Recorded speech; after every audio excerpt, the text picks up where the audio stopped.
Alrighty, what is going on, everyone? Welcome on into the Check Your Brain podcast. My name is Tony Mazur. Thank you for listening to this on the podcatchers such as Spotify and Apple Podcasts. Thank you for watching this over on X, Rumble, and YouTube. And if you enjoy my content, go over to Patreon for 3 to 4 episodes per week. Although not last week because I was on vacation and it's just so much I can do to pre-tape, especially with everything that's going on. Everything that I would pre-tape about 2 or 3 days in advance sounds obsolete and outdated. But go over to Patreon, usually 3 to 4 episodes extra per week at patreon.com/Tony Mazur.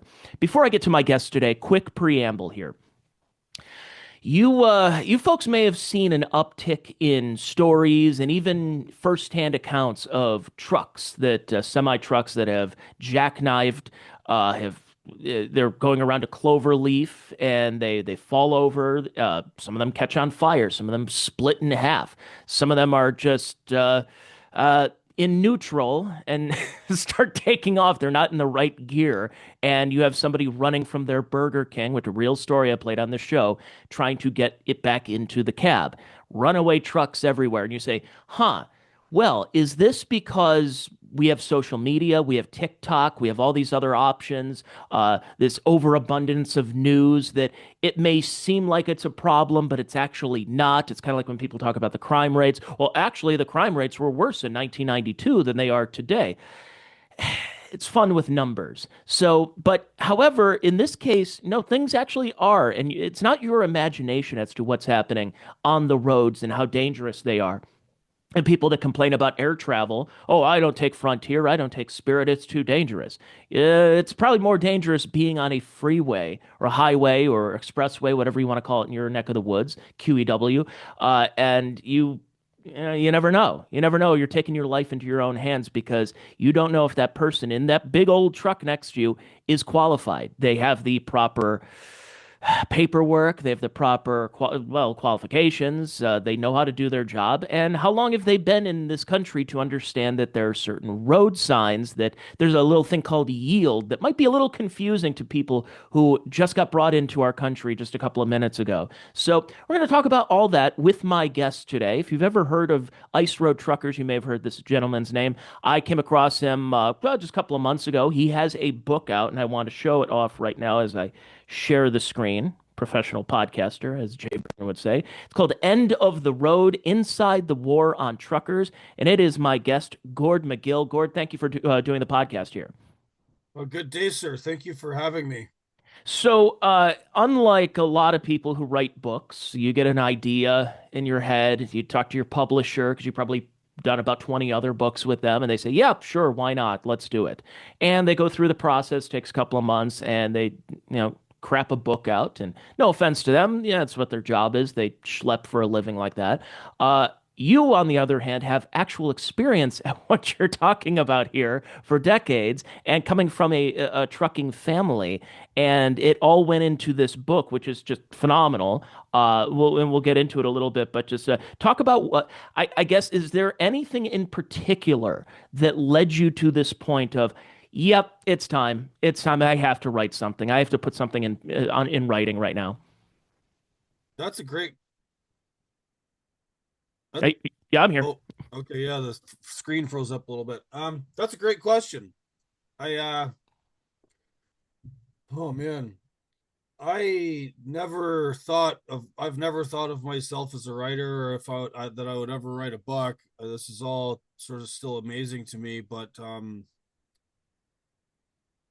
I guess I moved to the United States in 2016 from Canada, and I got my permanent residency card, did everything legally. I'm married to an American, and I've been driving, professionally my entire life. And I just started noticing things were not like my experiences on the ground were not matching things I was being told about the industry or matching anything anybody in the media was saying about it. And I was asked to write sort of a little piece for this online forum website, and I wrote something for them. And then a couple of years later, I started popping up on podcasts, and I started doing a little bit more writing on the side and a lot more research on trucking and trying to figure out like we keep being told there's like some shortage of truck drivers, but the pay never goes up. And the regulations are all misguided, and there's an awful lot of people on the road that don't know what they're doing. Why is that? And I just started reading, and um, I don't know. I guess to get to the point of the book, I was approached by a publisher after writing on Substack, and I started writing more on Substack in the last couple of years because I got laid off from my last job. The hardwood market kind of fell apart, and I lost my logging job, driving logs, and uh, I'm like, what is going on here? So I don't. I guess maybe I guess maybe I was mad about that, and also every time I tried to apply for a trucking job, like my experience was just like discounted. Like nobody seemed to care. We keep being told that we want safe, professional operators, good quality truck drivers. And here I am with a resume like I have. I drove on the ice roads in Canada. I've driven in Australia. I've hauled logs. I've hauled oversized heavy equipment. I started out hauling steel. I've got all this experience. I hauled fuel for 10 years. I've got the hazmat certification. I've got all the things. And it's either, accept minimum wage job or not. Like Yep. nobody wanted to pay. And the regulations that they kept piling on, something that really drove me insane is this ELD mandate thing comes out in 2017. After a few years of that, the numbers came in, all of the safety metrics it was supposed to improve, crashes, collisions, speeding, aggressive driving, all of that stuff went up, not down. Federal Motor Carrier Safety Administration head at the time is like, we're not revisiting this. So anyway, I'm just seeing all of this stuff happen, and I'm just like kind of pouring my rage into Substack, and a publisher approached me and said, "Dude, you've got a book here." So I wrote them a book.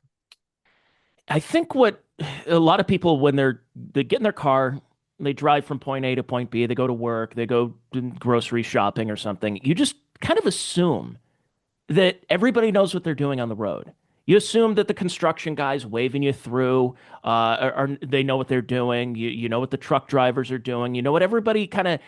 There was always a wink and a nod in society to say, look, I'm doing my thing. I got to get to my thing. If you see somebody speeding, it's for probably a couple of reasons. One of them, they're running late for something, trying to get laid. I don't know, whatever the case is. And you're just like, all right, you go, whatever you need to do, you go through traffic. But when you started noticing the airline pilots and you're hearing about Boeing and these planes that are falling out of the sky, and you're saying, well, wait a second here. It's supposed to be the safest form of travel nowadays, comparatively speaking, that they're running on instruments and they have all the co-pilots and autopilot and everything. And why is this happening? Why are there ground control people getting sucked into the wings of the plane? Like, what is going on? And I think a lot of people are going, well, wait a second here. We had an agreement in society that everybody knew what they were doing. And if you didn't know, you were being trained and you were trained for months, maybe even years on this particular job. And all of a sudden, I think the veneer has been ripped off for us to say, wait a second, maybe people don't even know what the hell they're doing at all. They're getting in their car and they're just driving and not realizing that they're hauling something that's not secure. And now, if you're of my generation, people remember the movie Final Destination, that you're thinking that those logs are not secured properly and it's going to come right through your windshield. And everyone's like, oh, that's some Final Destination shit we're about to see right now. And you're seeing this anxiety for a lot of people on the roads. And when it comes to trucking, that is a biggie. That's a biggie for all of us. Yeah, I mean, it's all the things you just listed. It speaks to something many refer to as the competency crisis Yes. at all levels. From the government to corporations to our AI wannabe overlords, right on down to Uber drivers, truck drivers, everything. Like my book is sort of a look into uh how the competency crisis in trucking, so to speak, was engineered. Everyone's looking around, they're seeing, a lot of these truck crashes, and especially last year, 2025 was just off the chain for these crashes. Like 40 different innocent people in America were killed by trucks driven by people who are not supposed to be in the United States, never mind given a CDL. And this didn't just happen overnight. We didn't just arrive here. And part of what I'm trying to outline in my book is that, never mind the sort of, waves of migration we've been forced to deal with for no apparent reason, or at least no good reason anyway. The foundation was sort of laid because, unfortunately, the powers that be don't believe in competency. They don't believe in skill. They only believe in money. And, shaving off the marginal percentage points off of the freight purchase, the freight buys of America's largest corporations has been a priority. And they keep reducing standards to get a CDL, reducing training. The For decades now, they've lied about a shortage of truck drivers, which was used to extract money from the government to pay for truck driving schools, because instead of doing anything to make the job better or paying the guys that are really good at it or not treating them like shit, they just let them quit. So the trucking industry's got this major churn and retention problem. These corporate lobbyist douchebags at the American Trucking Associations have misclassified it as a shortage. That narrative's been going on for decades. And, what do you know? Well, if we can't get the local homeboys to go trucking for the wages we're offering, we'll just insource the third world, get them to do it. And here we are. I want to get to the immigration part and some of the stories I've heard, especially on the west coast of the United States, in a second. But uh, going into trucking, and I remember one of my previous jobs, they had a CDL program on site. So if you wanted to get your CDL and go through them, it's free, it's on company time, but you have to give them a certain amount of time working there. Like you got to be there 2 years or 5 years or whatever it is. I don't remember. And then there's all these trucking schools that you see. Are those scams? Like I worked in broadcasting for 15 plus years, and we all knew the broadcasting school was a scam. And by the end of it, 4 years ago when I stopped working in radio, it was one of those cases where if you're in broadcasting school, you're only doing so because you're an underground hip hop artist who wants to use the studio to make your mixtape, and it's you don't have to book time in a studio. So are these trucking, like what goes on at these trucking schools, and how have we degraded to this point? I mean, we know how and why, but like how did it get to that point where we've degraded what it means to have like a Class A CDL and all this other stuff where you're just basically a guy shows up and he's getting a CDL tomorrow, essentially. Yeah, it's been a decades long process, but this churn and retention issue, and again, de-skilling, not honoring workers correctly. And if you're always having to replace them, it's a whole lot easier to replace them if the standards by which they're being trained are diminished. And the CDL schools, there's a bunch of different scamming going on with that. I mean, there's obviously the big one, which is, the state and the feds finance a lot of these things, and they have for decades. Some schools are legitimate and actually train you properly, but they are in the very small minority.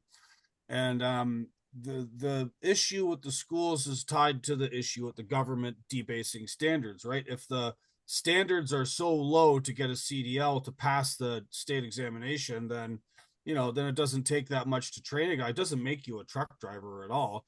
I'm sort of like one of the last of the big game hunters. I kind of went through a quasi apprenticeship program. I was working at night after school when I was a kid, in the shop, helping mechanics, running around with local guys, going to the mill to chain down loads of coils, tarping loads. I learned all the, driving a forklift, doing all the little things.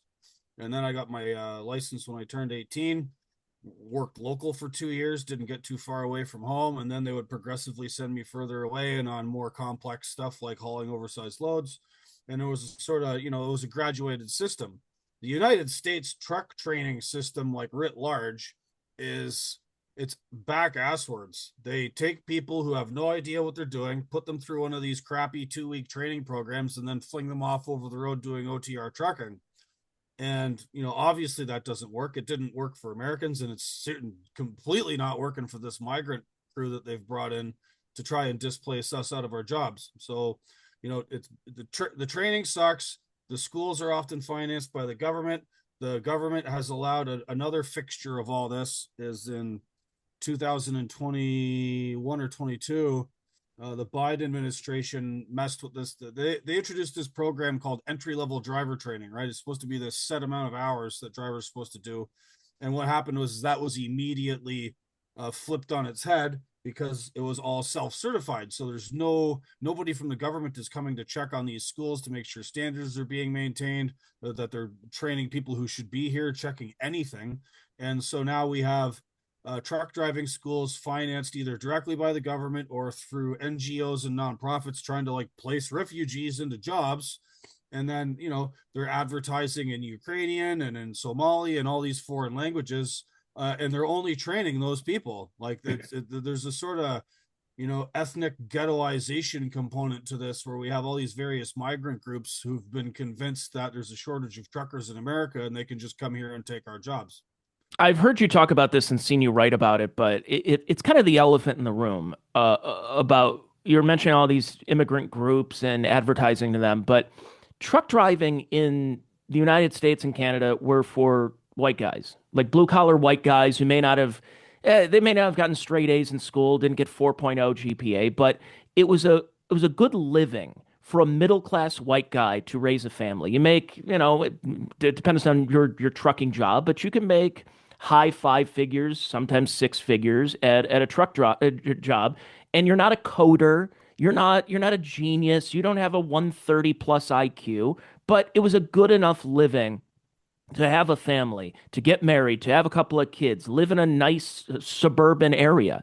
And instead, they basically, in the last 10 years, as you've said, nah, no, we actually have a crisis. And if you do want a job, you're going to have to make like 12 bucks an hour doing this. You say, then it's not worth it. So then the third world gets imported into working these jobs. So it's once again another ethnic displacement of Caucasians. Let's be honest.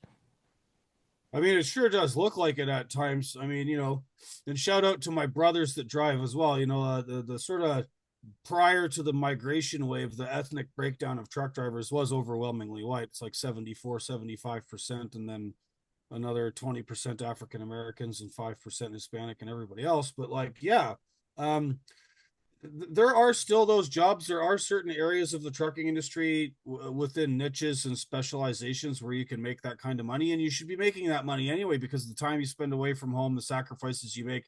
Even local truck drivers, guys that go home every day, are expected to work 11, 12, 14 hours a day to get the maximum utilization out of the asset, which is the truck. And there's just no honoring of this, right? Like again, there's my background. That's the Northwest Territories.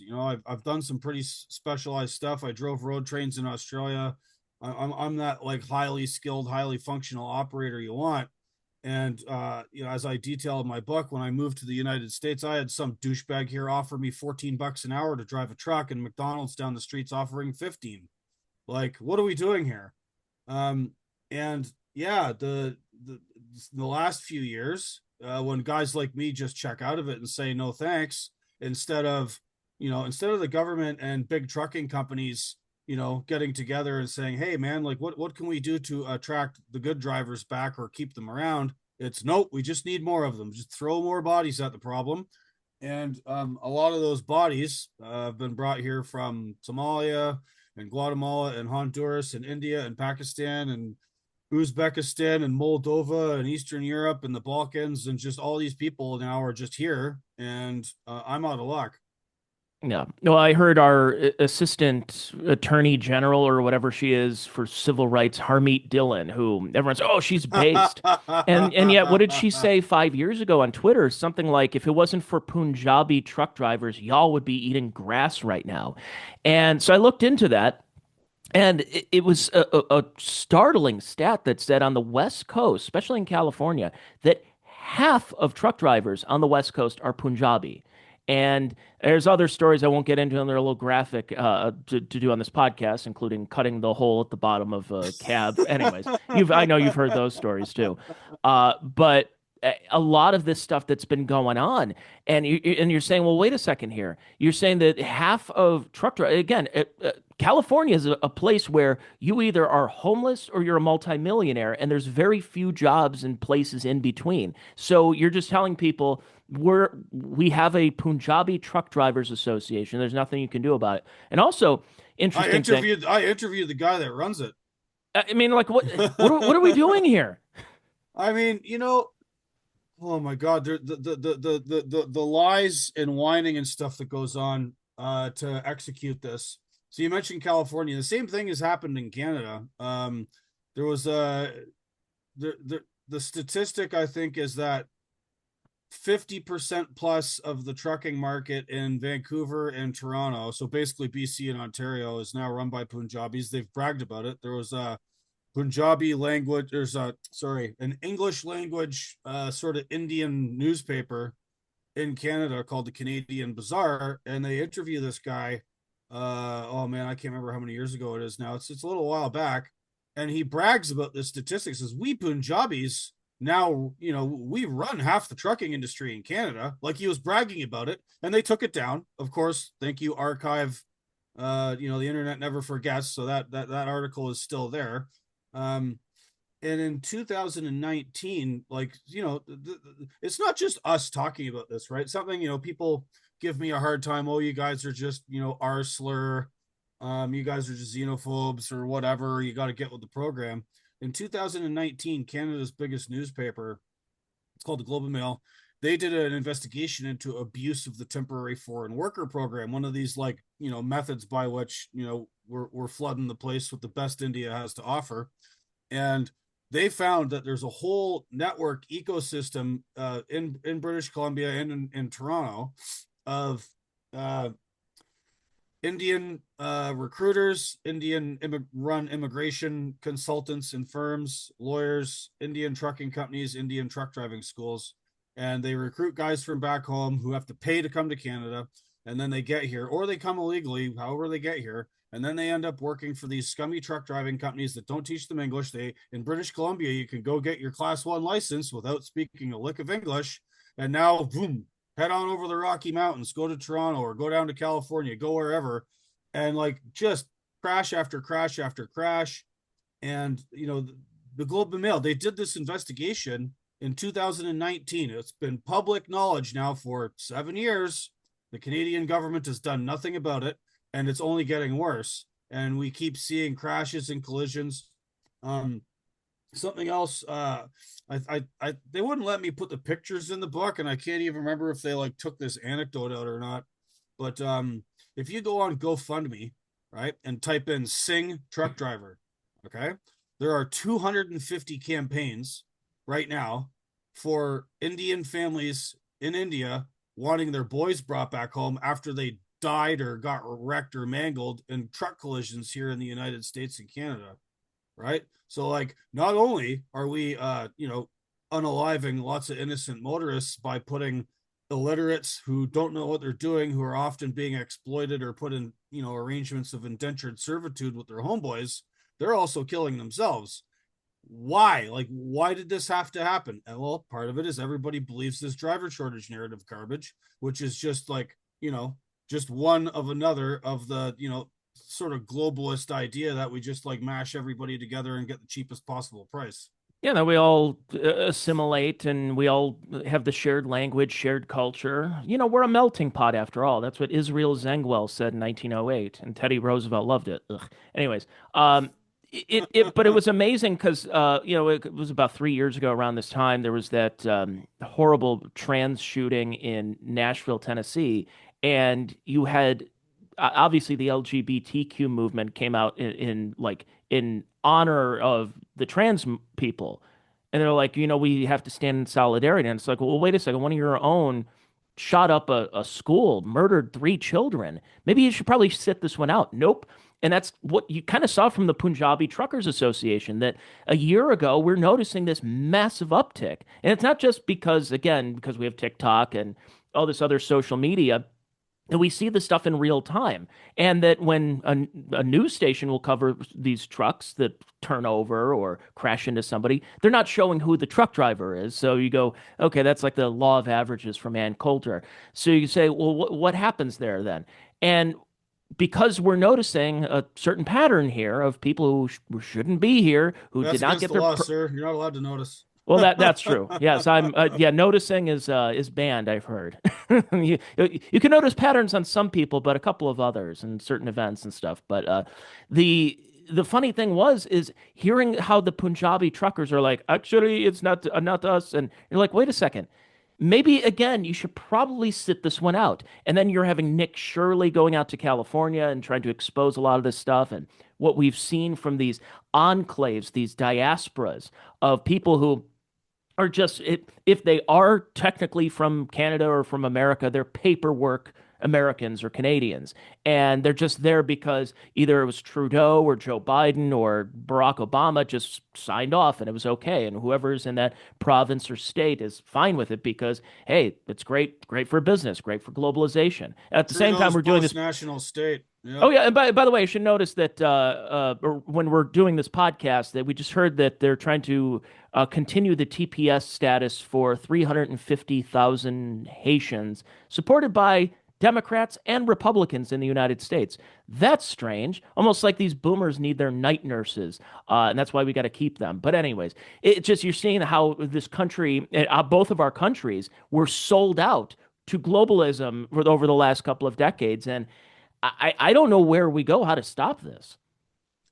I'm not sure either. Yeah, you mentioned the noticing. Over the last few months, the Canadian media have kind of engaged in a quasi code of silence. They will tell you about the truck crashes.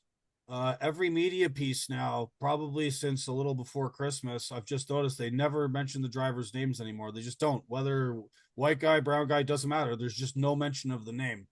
And, that makes people ask, because it could have been a white person, it could have been a Canadian, it could have been whoever. But by not telling you, they're just feeding this fire, right? And so I'm from Ontario originally, and you go through northern Ontario, and there's two highways that go through the north part of the province. They come together as one for a little while near Thunder Bay, and that's how you get back and forth across the country. And they're 2-lane roads through the woods. There's nothing up there, and but people do live there. There's little communities all spread throughout the place, mining towns, logging towns, whatever. And it's a death trap. I think this winter of 2025 and 26, something like 22 people were killed in truck collisions up there in one winter, and everyone's freaked out about it. The government has said, "Oh, we have to do something about the trucks, and everybody has to get along better on our highways. Like every family has to use it to go to hockey games. It's the only roads we have up here." And none of them will talk about the who or the why. There's a member of provincial parliament from Thunder Bay, and I've contacted her office because she's one of the most vocal critics of this particular situation, and good for her, but absolutely will not talk about the root cause of the problem. Oh, we have to twin the highways. Oh, we need inspection stations open more often. Guys, giving these people licenses in the first place, that's what you have to stop doing, right? It's a certain group, and they will not talk about it in those terms. I sent this lady the article from the Globe and Mail. I've sent her all the stuff about the scamming going on with truck driving schools, but they will never say who. And you cannot fix something. You cannot fix a problem. You cannot do anything about anything if you don't tell the truth. And the truth of the matter is, yeah, the Canadian trucking industry has been heavily parasitized by this one group for no good reason. They're getting help from the government for it. They're abusing every work visa scam in the book. They're indenturing their own people, not training them properly. The part they say, oh, they need more training. I do agree with people that the training truck drivers, the training system has been bad forever, and it sucks, and it just keeps getting worse. But the whole system is being abused by these guys, and they just won't talk about it. Like it's madness. Well, they're afraid because of what we saw 4+ years ago. Is another topic we can get into is the trucker convoy. Is that people are afraid of There's social media leaking and the business and bank accounts getting leaked and drained and everything by the government. So we now, luckily, X, now formerly Twitter, is a little bit more of an open platform than it had been. There, you had to watch your language. You couldn't say vaccine, especially COVID vaccine. You had to say the Fauci ouchie or some other dumb bullshit. Um, but you had to code things properly. But now it seems a little bit more open. Seems a little bit could be a op at some point, getting all of us or for saying certain things on social media. But it just seems like in Canada that to me there's a lot of, it's very vast and everything, but especially when you're in the Ontario and Quebec and British Columbia, that it's a little bit more people are really watching their P's and Q's, even though they see what's going on around them. What's that one town that's I think right on Lake Ontario that just 30 years ago, all white. You see video of them at shopping centers, and it is all Indian now. And there's a rumor that they have to put signs on the beach to say, please do not defecate here or something. Like, what town was that? I keep forgetting. There's a bunch of hockey players came from there. uh, I don't know. There's a bunch. There was one It, in particular. I got to find it really quick, but yeah, it's amazing how you guys know what the problem is. Just people don't want to do anything about it.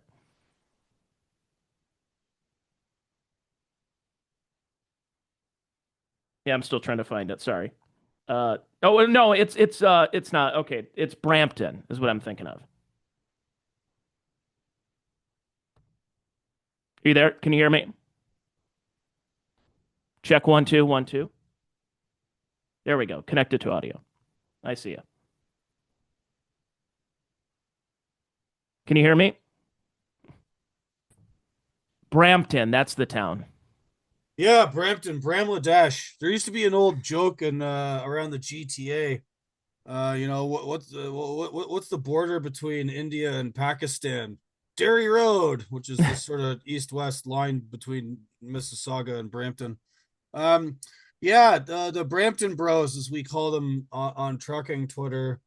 Yeah, just got the whole this Brampton's this like suburb of Toronto. It's in the northwest corner of the GTA, and it's like, oh man, it's well north of like 500,000 people now, and the ethnic composition of the place is almost completely Indian. Well, whatever. It just like, yeah. You mentioned the Freedom Convoy, and one of the points I sort of draw the reader to, at least I hope they're reading between the lines. In the conclusion of the book was there's been a number of truck driver protests in the last few years. It wasn't just Freedom Convoy, right? So 2017, they bring out this ELD mandate, which was wildly unpopular with truckers.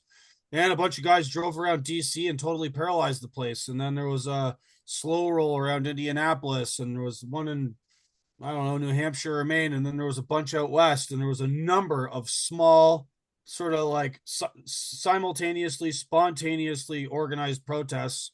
There was another one in Canada in 2019, sort of styled on the Yellow Vest thing, out of France, because they were objecting to the Trudeau government's stymieing of oil development projects in Alberta, which also affects the trucking industry because there's a lot of trucking involved in that. And then the Freedom Convoy happens. And I don't think Americans, I'm assuming most of your audience is American. I don't think many Americans quite know that the Biden administration was heavily involved in Trudeau's decision to invoke the Emergencies Act. There was a number of phone calls back and forth between Biden and Trudeau and his people and Freeland and all these cats in Canada, and they were really, really upset that the Ambassador Bridge had got blocked off, and all the trucks had to go to another bridge up by Sarnia and across the border there. Yes, it caused some delays. Did they lose billions of dollars? I don't know. I think the media was just like taking guesstimates and inflating stuff to try and smear the Freedom Convoy. But I think the lesson they took from this is that, like, we can't have a major truckers strike, and the Freedom Convoy in Canada was spontaneously organized over a couple of weeks via online meetings and various communications channels. There was no central organizing committee. It was just people getting together saying enough is enough. They went to Ottawa. It was totally peaceful, the largest peaceful protest in Canadian history. And, there was a number of other locations where there was parallel protests, but it was all done spontaneously. Just people organizing together to say, we've had enough of this crap and we're going to stand up for ourselves. And that has spooked everybody, every government around the world, including the US government. Like, oh, wow, we cannot have this, right? We cannot have people organizing to better themselves in opposition to our globalist project or any of its other sub projects or any other thing they're trying to do to us, right? So 2022, if you look, you've probably seen one of those charts with like, immigration into Canada and all the work visas and stuff. And in 20, like it was already like a pretty steep curve. 2022, it goes up straight line. Like, and it's been a straight line the whole time, right? 2022, the Biden administration does the ELDT thing. They were already talked to the American Trucking Associations about, oh, we need all these more truck drivers. And somehow they doubled the production of CDLs in 1 year from like on average, usually 400 to 450,000 CDLs get issued every year. That first year after Biden's trucking action plan, it went up to 876,000. Where did they find? Where did they just find 400,000 truck drivers essentially overnight? Well, I think I know. I think I have an idea right here as I look at this particular stat. It comes Yeah, from foreign relations. Where do Canada's immigrants come from? New permanent residents by country of origin, 2021, top 10 countries. And yeah. yeah, that one country, that one particular country with billions of people, the wonderful place. You eat, pray, love. And yet they gotta come over to Canada and India, and then there's China and Philippines, but it's India, and it's pretty obvious if you hear people talk about what's going on in Canada. But like you said, it's just people were afraid to mention anything. And one of my favorite parts about the Freedom Convoy was how they were making them all seem out to be neo-Nazis. That this was during a very tumultuous time in both of our countries when it came to the COVID stuff. Even though it was 2022, there were still a lot of mask mandates that were going on. And of course, the vaccine mandates that you can't even go to a hockey game without showing proof of vaccination. I remember around that time, the NBA All-Star game was in my neck of the woods of Cleveland, Ohio. And in order to do anything, you had to show proof of vaccination, which meant I didn't do anything. So, or if I did, I had something to carry with me if I needed it. But it was funny because when I was reading about all of the insane stuff that they were doing and the honking, and they said that honk honk was actually code for Heil Hitler. And I'm going, and these are journalists posting about this. This I isn't know. just some wackadoodle on Reddit or 4chan making a free bleeding joke. No, this is these are So people like from so the so 24 after Star. after the Freedom Convoy, 8 months later, October of 2022, because Justin Trudeau invoked the Emergencies Act, a component of that is you have to have like a kind of inquiry into it as part of the deal. You invoke the act, you have to talk about it, investigate it later to see, if it was necessary, what was all the stuff, because it's like basically it's almost like martial law, right? Like they're basically declaring martial law. Um, so the Public Order Emergency Commission was this inquest, and one of the like top intelligence law enforcement guys, the chief superintendent of intelligence for Ontario Provincial Police at the POEC, tells the government and everybody there, you can go watch this, like it's all online, I'm not making this up. He said to the government and the media, he's like, the media saying these things about the truckers and the Freedom Convoy that were totally untrue made our job more difficult in dealing with the truckers, because now nobody trusts the cops, right? Like, who trusts anybody, because the truckers are in Ottawa, they're totally peaceful, all the things you've accused them of are not true, and they're getting mad about it, and now they won't talk to us, right? Like the media, actually, like the cops told the Canadian media that you fucking liars and your lies actually made this worse. That's on the record in the Public Order Emergency Commission, right? Yep. Everybody could see it, but like, masked up people hiding at home behind their, closed doors because, oh no, they might get Wuhan plague, and just believing whatever the CBC tells them. And I mean, I don't even know what to say anymore, man. Like, But Well, I mean, the weird thing is when you look back at that time of the people who right now, because you have Justin Trudeau and Katy Perry are necking each other down at Coachella, we all knew Joe Biden was the decrepit old man, but these people are still around here, and you wonder why this is going on. And I know a lot of people who are police officers all across the country who said. Yet, what they basically had done after George Floyd was to make policing so miserable for longtime cops that they would leave, culminating with the if you don't get vaccinated, you lose your job. And they say, all right, well, I've been doing this for 32 years. I'm done. I'm retiring. And what happens? You replace them with people who are not qualified, probably people of a certain ethnic group, and you're able to check a bunch of your boxes. And I kind of feel like that was one of the reasons to do that with truck drivers in Canada was these guys probably got a job in the late 70s, maybe early 1980s, had been doing this. This is all they really know how to do. And many of them happen to be dissidents. They're like, no, here in America, we have Second Amendment and stuff, and you have a lot of crossover there. And if you can make the lives of some of these people so awful that they say, you know what, I got a place in Hilton Head, I got a place in, Fort Lauderdale, I'm going down there, I'm retiring, but who replaces that person? And that's what I kind of think that was one of the points was let's make this miserable. Let's make we will dox you. We will drain your bank account. We will do this and that to the point where you quit. And so who do you replace that with? You replace it with three Indians for the same salary. yeah, this is part of the point I was trying to get at earlier about the replacement, whatever. If you have like, okay, so the government saw what happened with the Freedom Convoy, and they knew that like all the competent people, like, how did they pull this off? How did they like keep feeding themselves and organizing and stay here for 3 weeks? I'm like, well, duh, because like truckers in Canada are like, you have to be super competent, right? In order to like deal with the harsh winters and working in the bush all winter. A lot of guys work seasonally because all the ground's frozen up north. Like so there are people that are like used to tolerating adversity and tough conditions and getting things done.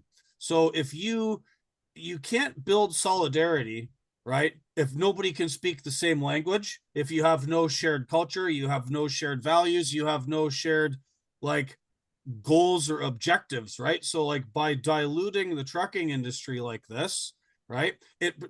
Again, after seeing all these other protests down in the United States, Freedom Convoy, People's Convoy, the government sort of understood like, yeah, they might not be unionized. I mean, the Teamsters are gone. They only represent like 5% of the industry and they're fucking useless. But like, we can still do things together, like when push comes to shove. How do you break that without using violence? Well, I just sneak in all kinds of people that you can't even talk to because they don't share your language. And their goal and objective is to come to North America, take that money and send it back home in Yeah. remittances.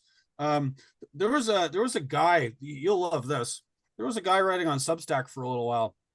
He's sort of disappeared now, but he's a lawyer and he got out of being a lawyer and he wanted to go truck driving. So he documents his whole journey of getting his license at this truck driving school in Canada and going out on the road, and he's writing all these little Substack pieces, and like 10 people read them and I was one.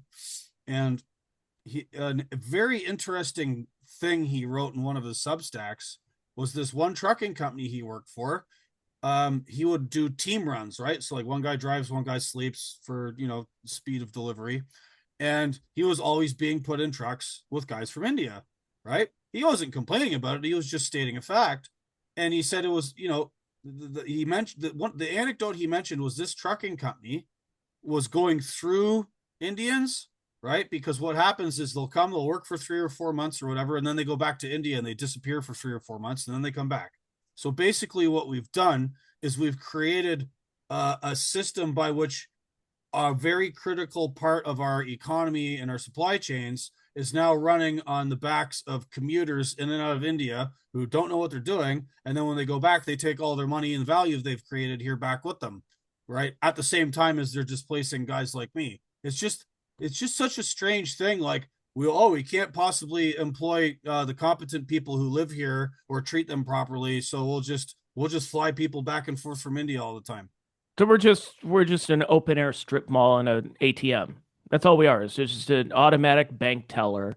And people come here and they set up their own enclave here. I was at a just came back from Florida. I was at a hotel owned by immigrants, but European immigrants, Polish immigrants, and they love this country. They love America. They love what we have here and they're in Florida. They've now lived the dream that I think a lot of Americans wanted to live, but they're very nice. You guys need towels, you need this, this, and this. And they assimilate. They speak English, and they speak English around everybody. They don't make it so where, hey, no, you need to listen to my culture. My culture is more important. No, and that's what it was like for my family. My family, when they came over from Poland 100 years ago, they said, look, if we want to speak Polish at home, that's fine. But when we're out in public, we're at the store, we're in school, we speak English because we are guests in their country. We're guests at their party. And it just seems that this new wave of immigrants decide, no, it's my culture. My culture can be anywhere, and it really doesn't matter. And like you're saying about the Indian truck drivers, I have seen that from my blue collar job of a lot of the Hirachi sandals or even barefoot, the turbans, and not a. Here's another one, especially if you're a trucker and if you work with truckers. Uh, uh, I guess attention to detail is one of them, and the other is speed. The other is just you have to have attention to detail, but also you don't want to bother people as far as their what they got to do here. It's like we want to get back on the road. You got to get back to work. Let's get our job done. You stop off somewhere. You get your rig going. You get everything set up and your pallets and I'm ready too. So by the time I get to you, it's customer service. I take care of you, you get your stuff ready, and you're gone because I have a line of other truckers that I have to work with here. Doesn't seem that certain people, when they come here, understand that there has been that give and take in this industry for a long time. Yeah, a type of cooperation, right? Like, yeah, I mentioned this in my book, right? Like, there's certain things you learn over time. Like, if you treat trucking like an apprenticeship, you treat any pursuit like that. Like, I would go to the mill at night and load coils with, the local drivers, and you learn the little things about, consideration for others, right? You drop the coil on the deck, pull forward, let the next guy load, you chain up over there. And everybody just kind of self organizes. The guys at the mill don't tell you to do that. You just do it yourself. It's like a cultural practice of consideration. And then the And guys at the mill also know that they're told what's going on, that it's like, this is how it's done, this is how it should be. right, yeah. And you see, and one of the things I criticize about like driving in general is and giving licenses to people willy-nilly is that North America has its own particular driving culture, right? Like it just we don't even know it exists because we absorb it via osmosis, right? You're like driving around with your parents when you're a kid, you see how they act. You maybe go to some car driving school when you're in high school. You're always out on the road, and then there's the sort of consideration, right? Like you get to some intersection and there's some ambiguity about who gets to go first, so you wave someone through.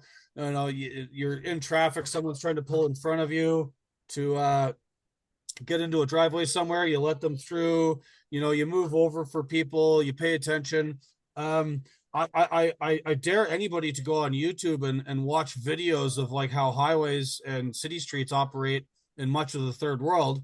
That's not how it's done there. And you cannot just shake the ingrained behaviors and cultural habits of people as soon as they move. Like that takes time to learn. That takes time for them. If assimilation is ever going to happen in this like one, even in this like one particular facet of life, driving around and everything that comes with that, like it takes time to learn that stuff. And if you're going to assimilate, you can't just like be given a license and turned loose on the road without understanding all of this stuff or being taught it. But the whole problem is with globalism, we have to make everything cheaper. We want that, we want to engage in third world labor arbitrage. So make it as easy and seamless as possible and just chuck these people out on the roads. And now we have to deal with it. They've like externalized this social cost and financial, right? Because now my everyone's wages are less, everyone's insurance premiums are through the roof. Like you see stories in like local newspapers all across the United States all the time of like, some collision happens and it's some guy from Haiti or Guatemala or wherever, no license, no insurance. They just somehow got a car and they crash into you. And now you get hurt or killed, or your family suffers this loss, and then your insurance has to pay for your car to be replaced or fixed. And the other guy, nothing. They just walk away. Yeah. Well, here's an editorial. You can disavow this if you want, but this is just a Tony Mazur Check Your Brain podcast editorial. Do you think the people that care that are pushing abortion, euthanasia, transgenderism, wars in all these other countries, in Gaza and Ukraine, and what we're seeing in Iran right now? Do you honestly think those people care about the lives of Americans as well? So if this means they can save a couple of bucks by having a Punjabi drive a truck, possibly killing three people because they don't know that you're not supposed to do a U-turn on a freeway at 65 miles an hour when you're in an 18-wheeler, and you decide to just go through the back of somebody's car, and three people are killed.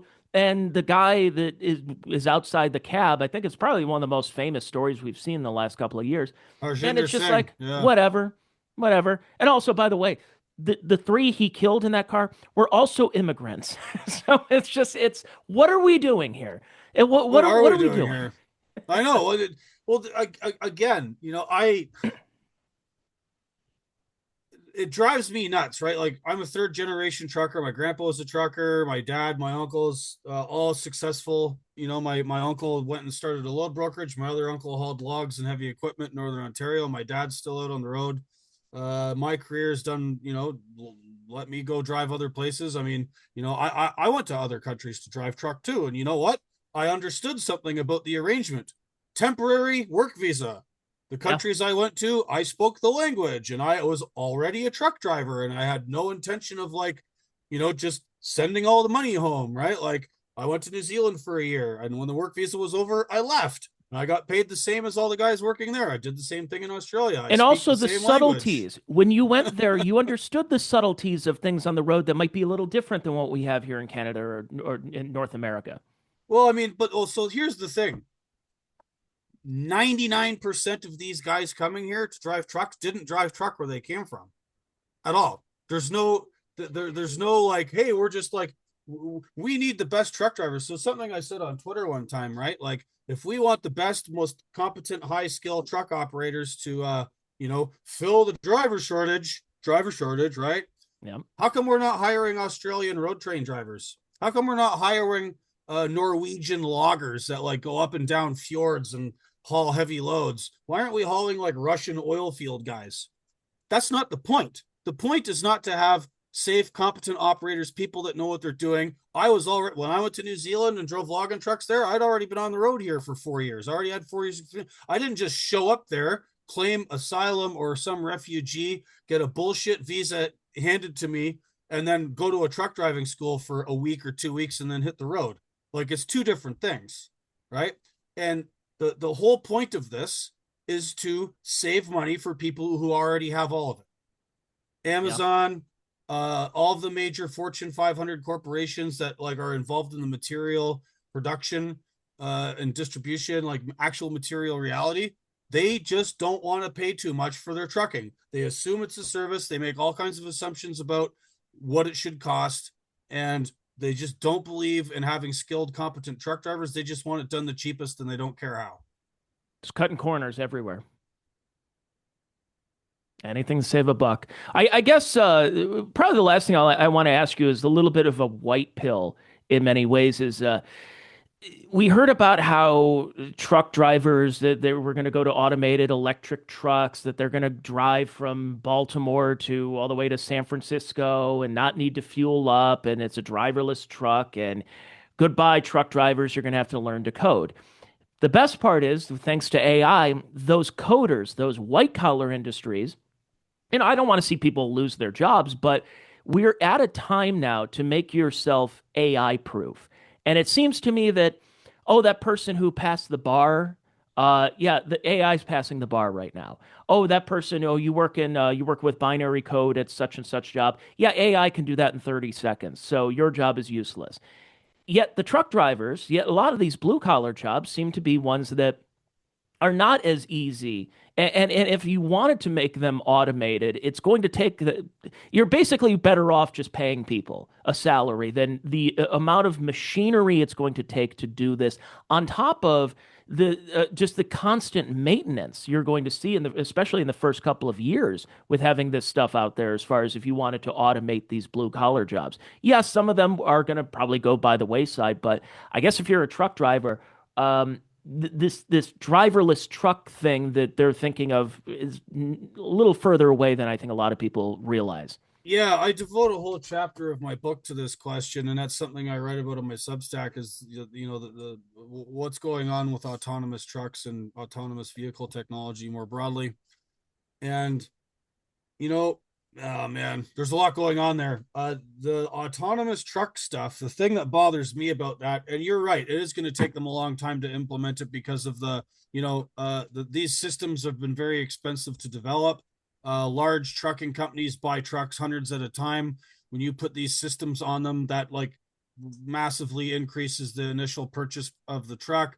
They're not going to get rid of the salary part of it. They're going to reduce it a little bit, but like the autonomous vehicle systems people are very clear that when you buy one of their trucks, you have to sign up for their subscription service. Yes. Right? You're paying somebody. You're just not paying me. You're paying the investors to Aurora and Kodiak and all that. Their safety claims are they base a lot of that stuff on something they call virtual miles, which is not actually driving on a road at all. So there's stuff to be skeptical there, but like the bigger question about displacing people, like everyone lost their minds in 2016 because of like international populism, right? Trump, Brexit, Yellow Vests, all this stuff happening all over the world. People in Europe getting really sick and tired of the EU. Lots happening, right? Truck driver as a job in the United States employs something like 2.5 million people to 3 million people. There's 3.5 million jobs that require a CDL, not all of them trucking. And then all the support staff, the truck stops, the mechanics, the people that work in all the related industries. Trucking directly employs 8 million people in the United States. When you flip that switch and just unemploy all of them tomorrow, like you thought Trump was a problem? Like just taking 8 million chuds and telling them too bad. Like, what do you think that's going to do to our politics? You know? And I mean, there's a lot of discussion online now, Elon Musk's saying really ridiculous things about like, universal high income, like as if they're just going to pay us all off and like that's going to work. I these Just have UBI for everybody. Yeah. How'd that work yeah, with Andrew Yang? yeah, I mean, I'm good on Yang for like, actually mentioning it years ago and thinking about this stuff, but like that's not the answer. And there's no guarantee that we're going to get it. And then once they automate everything and unemploy everybody, where's their money coming from, right? What about people's like value of work? I know there's a lot of people that hate work and they don't want to go to work and they would rather stay at home. That's fine. That's not me. That's not a lot of people. A lot of people derive a lot of meaning and value and purpose from their jobs. I love truck driving. I would rather be on the road. I didn't want to have to write this book. I don't want to be not trucking, but they're ruining the job. They're displacing people out of the jobs that are left, and none of it's to the benefit of no one except people who already have shit tons of money. Yeah. Well, if you are going to support someone like Gord, go buy his book. I hate to share the. We're just talking about Amazon, and here I am sharing the Amazon link to buy the book. It's called "End of the Road: Inside the War on Truck Drivers" by my guest today, Gord Magill. And you could find all those chapters we talked about, whether it's about immigration or about AI, in this book. It's great. So go buy it. I like how it says libertarianism. It's in there because that's Yeah, I don't know. What's funny is since it was released on the 24th, well, since they actually put it on Amazon around Christmas time for pre-sale, it's sort of bounced around in all of these categories. I think I mentioned the word libertarian in the book twice. I mean, I used to sort. I still kind of lean that way, but I'm not like a political libertarian or anything, and I don't even consider myself in that neck of the woods for thought anymore. But the book has been like it was for a long time. It was number one in Canadian politics, but I only talk about the Freedom Convoy in it twice, like two chapters. I don't know. Amazon's a weird one, but if you do want to buy the book and not deal with Amazon, might go directly to my publisher's website, creedandculture.com. Just sort of surf around the website. You'll see my book. Click on it. You can order it directly from them. That puts more money in my pocket, and then we don't have to deal with Amazon. That's If you're true. in, Yeah. if you're in Canada, or just go to your local bookstore and just ask them to order it for you. There you go. Um, There's you buy directly from creedandculture.com. End of the road inside the war on truck drivers. And yeah, no, it's been a great chat with you, Gord. And good luck with the book. Good luck with everything. And for everybody else out there, just pay a little more attention. The way that you would hear about a plane crash or a shark bite in the ocean, that you do that when you get on the road and you start seeing these massive trucks. Give a glance as to who's driving. I'm just going to say it right now. Again, editorial from Tony Mazur, but that's just what I would do. You never know. You never know at this point. But yeah, be careful out there. yes, thanks again for doing this. I really appreciate it. Thank you, sir. And thank you for listening and watching the Check Your Brain podcast. I'll be back with another free episode coming up for you next Wednesday. The rest of you, well, I'll be back with you probably tomorrow with an episode over on my Patreon at patreon.com/Tony Mazur. Have yourselves a good one, everyone. Bye now.